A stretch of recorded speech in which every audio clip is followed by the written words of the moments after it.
the only difference between the average everyday person and a billionaire is emotion regulation. I thought it was 8 zeros. I've learned something really big today. It's never that great at math.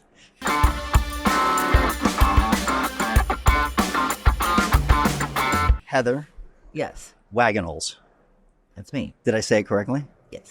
When people try and Google your name, they have to misspell it.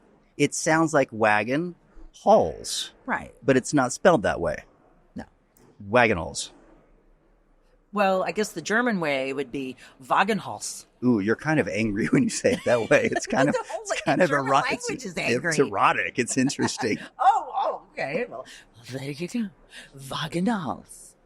So you're a TV host, you're an author, you're a speaker, you're a financial wizard, and my favorite part of your bio is you're a race car driver. Yes.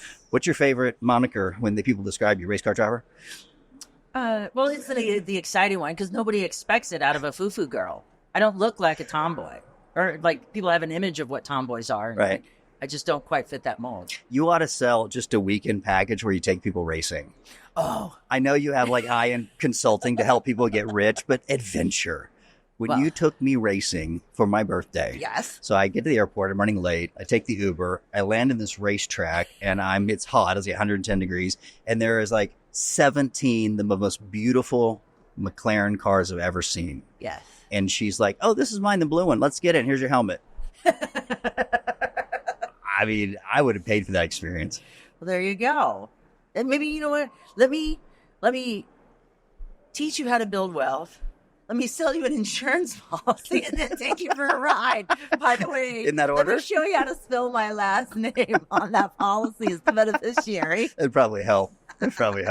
You don't do insurance, do you? I guess a financial person, you do a little bit of everything, right? Right. Yeah. So, I have to have an insurance license in order to do different types of annuities and other types of products that have an insurance. You probably don't know this, but my dad, who's now in his 80s, he made his first $1 million with IDS, sitting at the kitchen counter with small town doctors and saying, if you follow my advice, you'll be a millionaire. Mm-hmm. And that's exactly what happened. My grandmother's boss retired with $2 or $3 million in annuities and stocks and investments. Because my dad did advice. He did it 30 years and did what you did. He's like, here's what you do. Mm-hmm. And that's how sort of I learned some of financial where houses in real estate is I watched my dad help other people become wealthy. Is that what you did 20 years ago to build some of your wealth? Well, so I've built wealth. I've lost it. I've built wealth. I've lost it to divorce. I've built wealth. You're a woman. You're supposed to get money in divorce. Didn't you read the memo? Nobody gave me the memo. That's why I have so much empathy when men get taken to the cleaners in their divorces. I know exactly how that goes down. Oh, but so Mark Victor Hansen, I was really fortunate to be around all of these great professional speakers and trainers in my early 20s, and between Tom Hopkins and him and was that Harvey McKay and all of the big greats, Brian Tracy, they were like, get rich 2 ways: do it the slow way and the quick way. So, nice. So build your foundation. Slow and steady wins the race. So grow your wealth, invest in different types of safe products that help you invest. So mutual funds, annuities, things like that. But then go take your risks. Go be that entrepreneur. Go be that crazy person. Start a podcast. Yeah. Go start a podcast. Go be a comedian. Go do the things that you wouldn't do if that's all you had to do. And it was success or failure. You have the foundation. That's such good advice because these days it's all get rich quick or it's really boring advice to live below your means and invest. Right. And for anyone under 35, that feels like an eternity to get to 40 or 45 and look and go, oh, I've got $500,000 in real estate and passive investments. It feels so far away. How do you talk to a 30-year-old that says, hey, man, I'm finally making a 6-figure income. I want to go buy a bigger house. Right. But they don't have anything in the bank because that first 10 years they burnt up. I mean, the power of compound interest is no joke. Once the money gets some velocity behind it, and what's that? That's just time on the clock. I mean, that's the simple, easy way. And then you can go take the risks. I mean, I thought that I I mean, it was just brilliant when Mark Victor said to me, do both. Do both. Like most people think it's either or. I either take the get rich quick scheme, right, or I go slow and steady. And I'm more the get rich quick, fly by the seat of your pants. That's just, I've always been that way. Oh, woo, squirrel, FOMO, the whole thing. And having that just little systematic, contribute to the mutual fund, the monthly payments, they just go out and pay yourself first, right? And get that out of the way and then go fly by the seat of your pants. What I find, we have a whole community of people that have read my books and they want to get wealthy and they want to be happy. And there's this dilemma between doing what you love and what's creative and fills your soul with also doing something that really not only pays the bills, but builds enough wealth to put over into savings. As you know, I've had a forensic business for 20 years, and that afforded me to go do movies and to do stand-up comedy and start a podcast. But it's not that much fun. I don't hate it, by the way. I don't hate what I do. But it's sort of like that. I've got a real job, but I've got a really high-paying real job. So if they don't have a real high-paying real job, can they afford to do something entrepreneurial? Because it's so easy to get sucked into watching a video and spend $30,000 on some guy that says, I'll make you rich on the internet tomorrow. Like, where's that balance when you deal with people that aren't quite at the level of affluence? Well, the get rich quick people that want the 30 grand have figured out a system. You don't have to start there. You can start with a simple $30 program. I mean, look at Ted McGrath, digital marketer, right? Yeah. I mean, he sells all these $17 products that I've bought because I wanted to see, I'm like, what value can you add at $17? And I was very impressed with the worksheets and the strategies and the things that he was putting out. Well, and if people just take baby steps, 30 grand to somebody that's like never made 30 grand in a year. It's a huge risk. Like, I mean, they can't connect to it. Like incremental wealth has to happen because we have to raise our financial thermostats. We've got the threshold of our families and we have where we want to be. But if this is what we know, there's something different that goes on at this level. I mean, think about... I call that a glass ceiling. Like it's a financial glass ceiling, what John Assaraf talks about. Well, yes. When you get uncomfortable above those numbers, you can't even conceive it. Right. So jumping from $10,000 a month to $100,000 seems almost impossible, much less $1 million. Right. And it seems like, you have all these other dynamics. If you think about mental conditioning that like, well, you must be evil to be able to do that, or you have to rip people off. So people have all of these preconditions that kind of keep them where they are. And so they have to grow it incrementally. Look at the statistics of lottery winners, right? They're broke or dead within a couple of years. And unhappier because all their friends change their relationship with them and expect them to pay. Right. Most people are never going to win the lottery. Let me go back to Ted McGrath because I saw him get started. I was in L.A. Oh. I got with the Mark Victor Hansons and all the invitations to come to his seminars. And he put together in the room, I'm like, oh, my God, I know all these people. Like, this is amazing. And he was an insurance salesman. So his secret skill is he's a phenomenal salesman. And then what he did is he offered these really high value experiences and free and $17 books and then upsells you to a high ticket program. And so there's a real strategy in that information marketing world that the average person watching doesn't understand. Yeah, there's a lot of value at 17, but you will get a call and you will get an offer for 60 or 80 grand. I saw him pitch for a $50,000 program one month, and the very next month took the people on stage that bought it and said, look, I made $300,000 last weekend. You can too. And I thought, this guy's got some brass balls.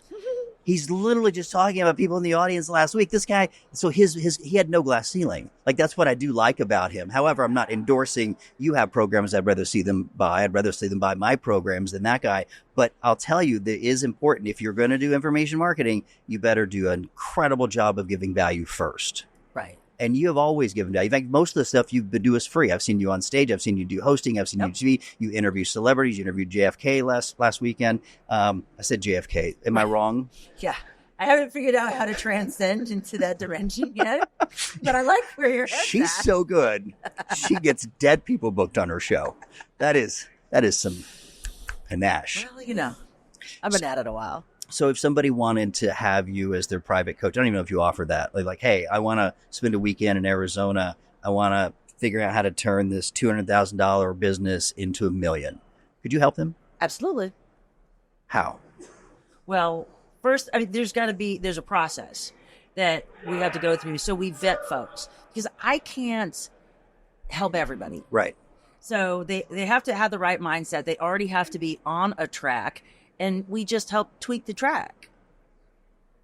That sounds so simple. It is. That's what I do. I make success simple. I like that. You should trademark that. I have. Well, it's interesting. I found There's my new podcast coming out. Actually, it's making success simple. Oh well, I hope you have me as a guest. That would be a real absolutely. privilege. I found that people invest in a lot of things, including my products. We've had a $60,000 school. We've had a $3,000 course, and some of them do what I say. And now I have students that have made $3 million from taking our $80,000 certification program, like literally. Mm-hmm. And yet some of them didn't. And it was the same course, same teachers, same information. Same thing with our personal development. Same thing, I think, in every seminar around the world, the Tony Robbins, all that.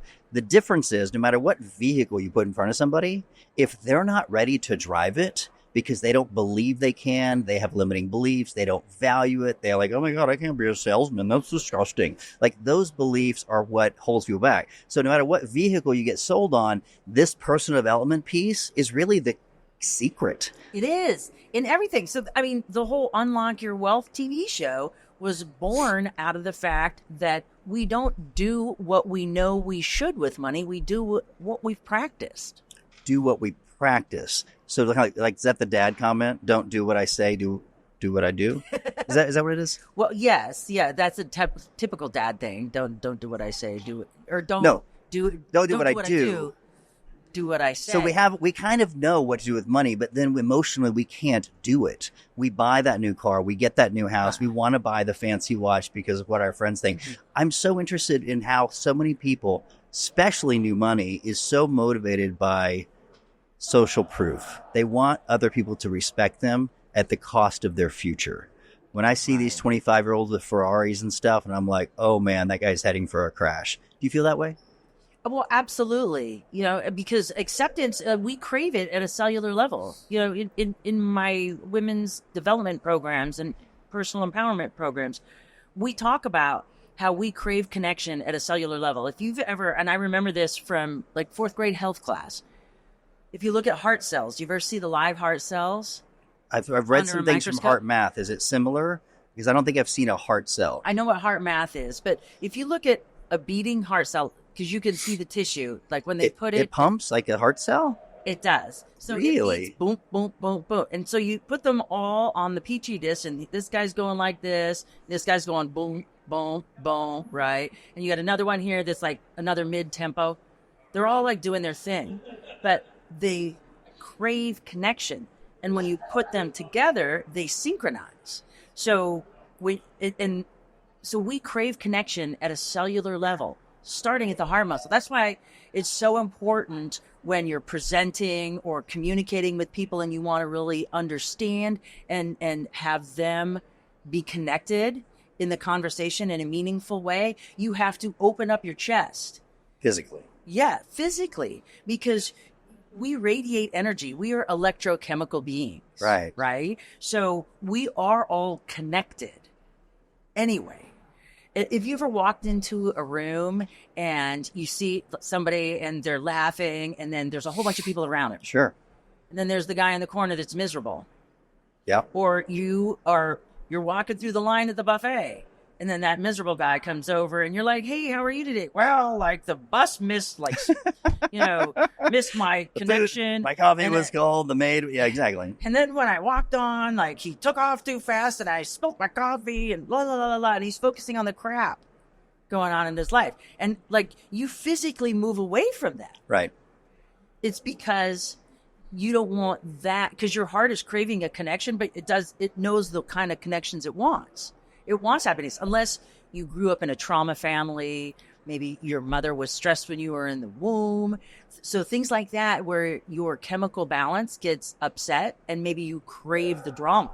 Like, have you ever seen people that crave the drama and they're always like, they're just toxic? Well, even choices of music. If you're 18 and you're angst, there's certain types of music you're going to be drawn to versus classical music, right? Right. Like it's a certain type of radiation. So people are, I think attracted to what they're familiar with. So if they grew up in an abusive household with men that abuse them, it's not a surprise those women end up in relationships with abusive, terrorizing men, because they're just used to that. The breakthrough is they have to see that there's another version of the world that exists and that they deserve that other option. A lot of people don't know what it's like to go to the grocery store and not have to look at the price tag.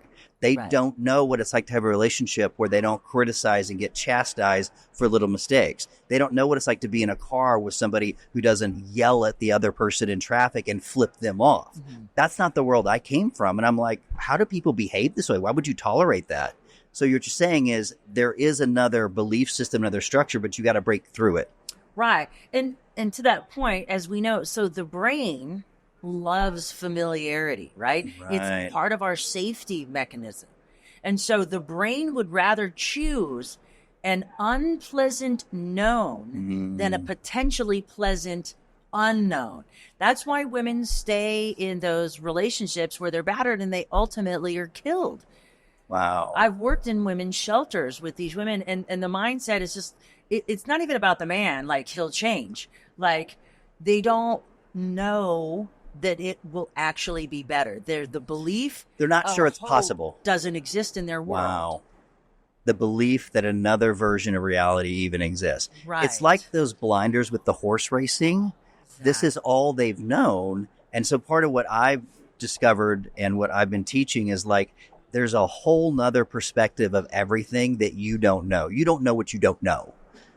And if you can see that, and if you can be around a community, like luckily you were around Tom Hopkins and all these great guys. By the way, Tom Hopkins was the very first seminar I ever went to. I said, Dad, how do I do that? Yeah. That looks awesome. Yes. So what I want to do, and I want to invite you to be part of it, is create a community where you can get inspired and see and have conversations with people at a higher level. And you go, oh, it's possible to have a relationship for a whole year and never have an argument. I want that. Because if you don't see it, you can't believe it. Right. Because life is mostly abstract. Everything that we have that's not physical, financial freedom. That means something different to everybody. Your idea of financial freedom is different than mine, different from the guy next door. And sometimes it's just the person just wants to have a small house. Right. They're tired of renting. Financial freedom to them is to be able to have something that they can call their own. So we have to work to that end to find out what we should know. So in my Keys to Riches financial philosophy, the key 4 is knowledge is power, not knowing is powerful. Not knowing is powerful? Yes. You mean not knowing that you don't know, or not knowing? I don't understand. Identifying what you don't know. Oh, got it. Identifying your gaps and say, I don't know anything about that. Right. Right. So that's why I came up with the 3-5 financial philosophy. You ask yourself 3 questions. You address 5 areas of concern. Most people don't even think about what they should be doing with their money. They're like, oh, well, I heard about mutual funds, but I don't know. That sounds risky. I have a 401k at work. Oh, how much are you contributing? Well, nothing.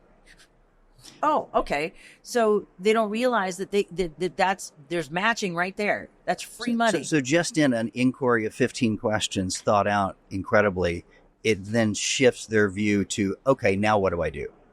Right. Then the pattern is, how do you get those small financial decisions to be a habit over the next 6 months, 8 months, 10 years? Right. If they do those consistently, we know the results are going to come. Right. Hey guys, I hope you're enjoying the podcast. My name is Bart Baggett.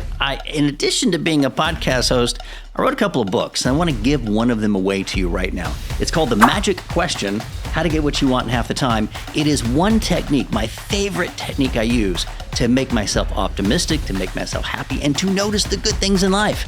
Now, you may not need it. You may be a happy person, but I know someone in your life probably does. So scoot on over to the domain magicquestionbook.com. Look for the button that says, hey, I'm a podcast listener. Give me the book for free. And we will either send it to your doorstep just for pay shipping and handling, or you can download it and begin listening to it right now in audiobook or PDF file. It's my gift to you. I want you to be happier. I hope that the show brings you some joy and happiness and laughter, but learning how to control your brain and having your friends think better, man, it's the secret to being happy, to creating manifestation, to creating more stuff, but more importantly, how to get what you want in half the time. Pretty cool title. magicquestionbook.com. Look for the, hey, I'm a Bart listener, give me the book for free, and thanks for listening. Back to the show. Right. So the only difference between the average everyday person and a billionaire is emotion regulation. I thought it was 8 zeros. I've learned something really big today. It's never that great at math. Emotional regulation. Right. I really like the way this conversation is going. So let me define that. The ability to regulate your emotions in a particular situation. The guy who flips off and yells at the neighbor in the car. The person who gets sensitive because their mate didn't compliment their shoes. You're telling me a billionaire has better emotional regulation than a person on welfare that yells at his neighbor for taking his tent. Yep. Explain. So when we can acknowledge, so this isn't the absence of anger. This isn't the absence of fear. This is the acknowledgement of these things occurring and choosing a path and responding effectively instead of instinctively reacting. So we have to get out of that fight or flight, that, oh, I feel threatened, because that's why you're flipping somebody off, right? Because they swerved into you. They're a mean person. They don't even know your name. They don't even think about you. They're obviously looking at their phone and worrying about their wife cheating in the hotel. Exactly. That's the story I make up, by the way. Every time something happens to me, I make up a story about what they're going through that's hilarious to me. The color commentary can be off the charts. Oh my God. And I make it up, and I know it's not true. And I think it's Brene Brown who said, look, you're going to make up a story anyway. Right. Make up a story that makes you happy. So anytime, I don't know, like, for example, I have this situation. Cheating wives makes you happy? Well, the illusion of it. Now, if it's true and it's well, first of all, I've never been married, so it couldn't be about me. There you go. But for example, I was doing this work, my phone had died, and I had this new girlfriend at the time who was like, hey, your phone went to silent. It gave me some anxiety. And I was like, this is a great opportunity to learn. This is my schedule. This is what happens. I said, but you could have made up a story. The story is, oh my God, he's so busy. Oh my God, his phone died. Oh my God, he's in the hospital. Oh my God, he's in a hotel with another woman. Right. She can make up any story she wants for that 5 or 6 hours from out of contact. That is emotional regulation. Mm-hmm. So when something's happened to me, I'm like, wow, I have a choice. I can make up a story of something really great. Now, I can be wrong, but I'm making it up anyway. Why don't I make up the fact that everyone here loves me and wants to give me money and they want to come on the show and I'll make up that story. And if I'm wrong, it's a way better story. It's so empowering. Yes. Is that emotional regulation? Absolutely. Because you are acknowledging that there's an issue, right? But you're not allowing that hormone dump to take over your body and start responding in a way that could be detrimental or antithetical to what you really want to achieve. Hormone dump.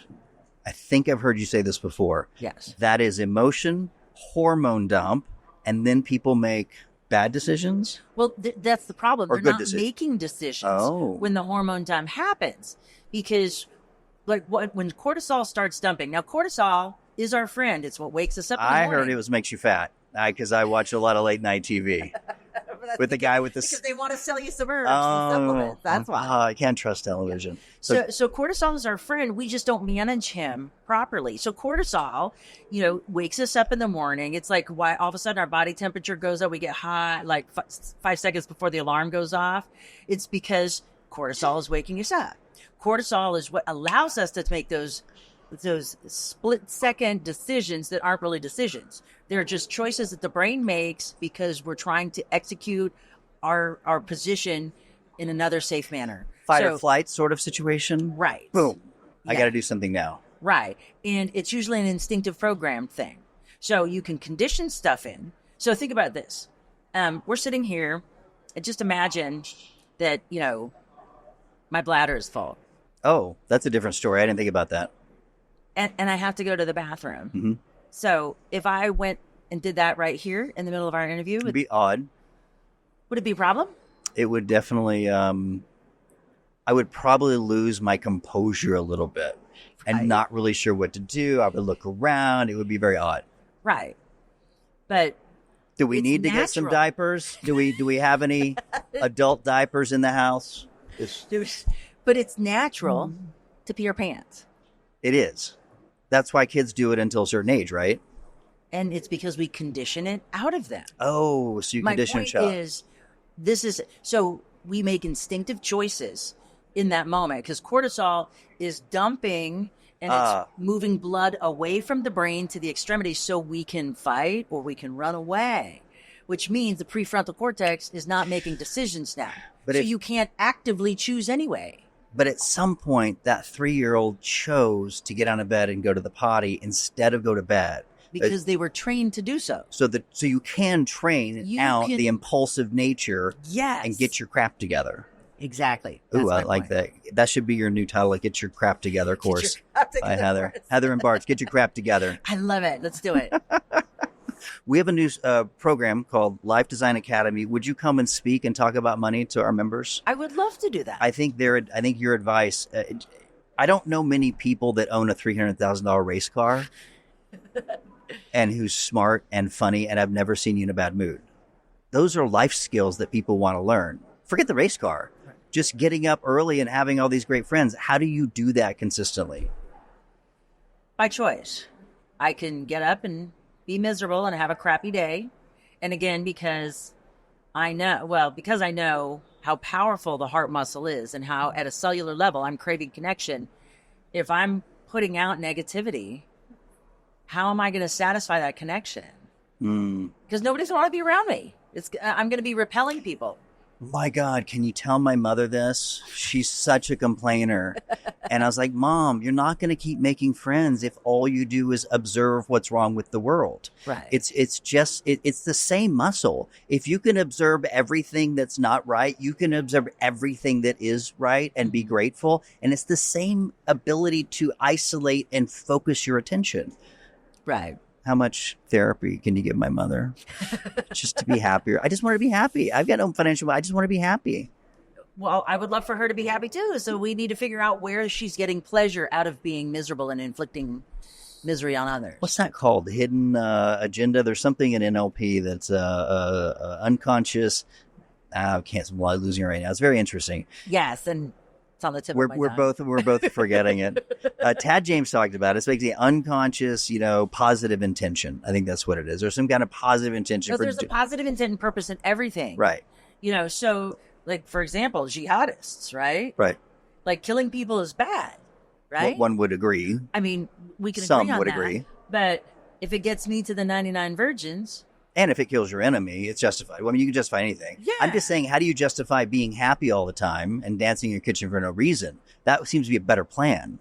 Right. But people don't want to invest money in that plan, but they'll go spend $8,000 on a Bitcoin course because they'll be rich tomorrow. Right. There's got to be an in-between there. And the thing is that the problem people have with money has almost nothing to do with money. And it goes back to emotion regulation. Because we're basically lazy. We're driven to do what? Eat, sleep, procreate. Right. It's the three big ones. Those are the three big ones. Because it's about survival right. on a DNA level. It's about survival. So we want to preserve ourselves. So we're going to do the least amount possible. Like, we're looking for minimum effective dose. So we're going to do the least risky things, the least draining things. The brain is the laziest thing you have. Really? And it's there like to conserve energy. And so that's why we create all of these patterns and habits. Think about the first time you did something, right? And how awkward it was. Right. But by the time you did it the 20th time, now you've got some fluidity. So the brain is constantly refining to get down to the least effect, to the least amount of effort for the most amount of result. So that's kind of what drives us. So how do we have to look for that purpose, that value, and I'll tell you this. So I had a coaching client one time that was super negative and couldn't understand and was fairly successful, but they weren't satisfied in life. And so I said, well, you can keep doing what you're doing and you're always going to feel this way, but what if you could feel differently? Like, how would that be going? But they were so constantly worried about, what everybody else was doing and how they were going to be perceived. Oh, wow. So the sensitive criticism, the concern of other people judging them was more important than being happy. Right. Wow. So once we were able to unhook that, And I'm like, do it in spite of what people think of you. I wish you knew handwriting analysis back then, because I bet you that guy had a big loop in his D. And I have had hundreds of people just retrace that D, including myself, and they stop caring what people think. It's like so effective. Wow. I mean, meditation, LP, all these things are great, but like for about 7 or 8 traits, just, hey, do this 8 times a day. And they're just like, you know what? I don't care anymore whether I shower. Wait, that's not what we want. We don't want them to stop showering. We want them to stop looking in the mirror and going, oh my God, I have to buy $1,000 jacket. And then that sensitive criticism, I think, is one of the traits that hold people back from being happy, but it's also an interesting motivator, because that guy probably works really hard for recognition, and that's probably why he was wealthy. Right. Well, I mean, it's just, it's really funny too, because so perception, right, is reality. Reality isn't always reality for people. And I remember when I was younger, because I grew up with nothing, right? I was raised by an undiagnosed mentally ill person. So like I can work in chaotic environments. Mm-hmm. Like when there's lots of things going on, I could still focus because that's what I had to learn how to do. So I was able to get value out of a not good situation. And what's funny is, so I was really driven by all of the, trinkets and the bling, and I wanted to be that person. When you were in your 20s? Yes. You're like, I need everyone to think I'm special, because you weren't rich, and now you had some money, and you're like, look, I did it. Right. Well, and what was so funny is like, I'm driving the cool car. Like I've always had cool cars, but like I'm wasting all this money on these high interest payments so I can have a cool car. I'm like leveraging my loafers and financing Ferragamos. And so like I look like I'm Rico Suave. But it was interesting is anytime that I saw somebody with those same accoutrements, I knew they were a poser, because I was a poser. I'm like, that guy's a poser. They're like, how do you know? And I'm like, I just know. I'm like, it's because I'm a poser. At what point did you make that shift and you went, I don't need that bag, or I can afford it because it comes out of residuals? Well, when did you make that shift mentally? Because it's not about the stuff. It's about me. That stuff doesn't make me fabulous. Me makes me fabulous. And what's interesting is back then when I was wearing all of the designer stuff, that it was so important, right, to look the rich part, and they always say fake it till you make it, right? But you're going to make it if you keep that up for very long. But it's really funny now. So like I had no money back then, and I was wearing like this uber designer stuff. And it's so funny. He's like, because right now people are like, oh my gosh, like Heather has to be rich. Look at the way she dresses. I'm like, I'm wearing an Amazon dress right now. You're also like swapping clothes with other rich women secretly. They have a secret. No, you can't talk about our little secret dress swap. It's so fun. The fact that you're like, hey, I can only wear it once on TV. What about it? I know. Michelle Obama, I'm not going to tell names. I'm going to drop names.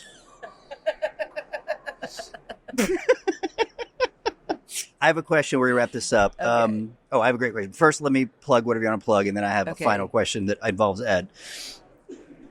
Website. How do they get a hold of you if they want to hire you and work with you, besides coming to the Life Design Academy and hearing you as part of our family?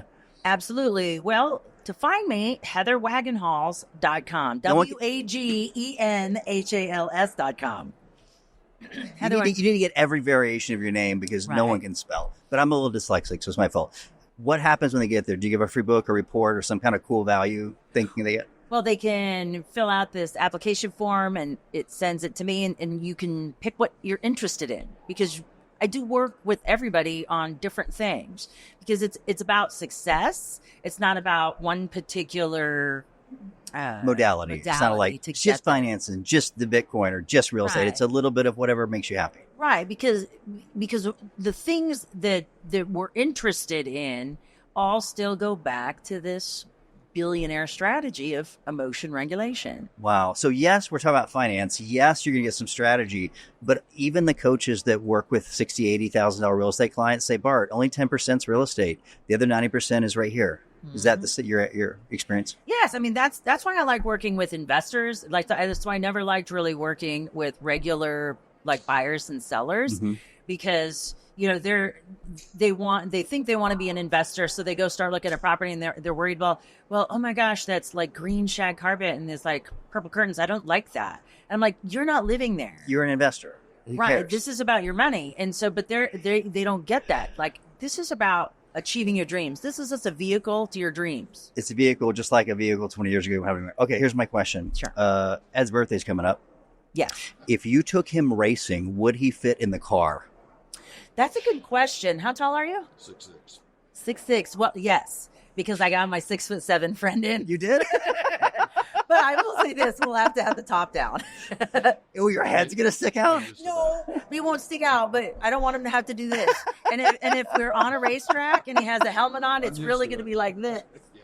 So we can. Oh, the helmet adds another 3 inches, right? Well, yeah. Oh, he's been waiting to add another 3 inches. He's been begging his whole life. Well, I can help you with that. There you go. Thanks.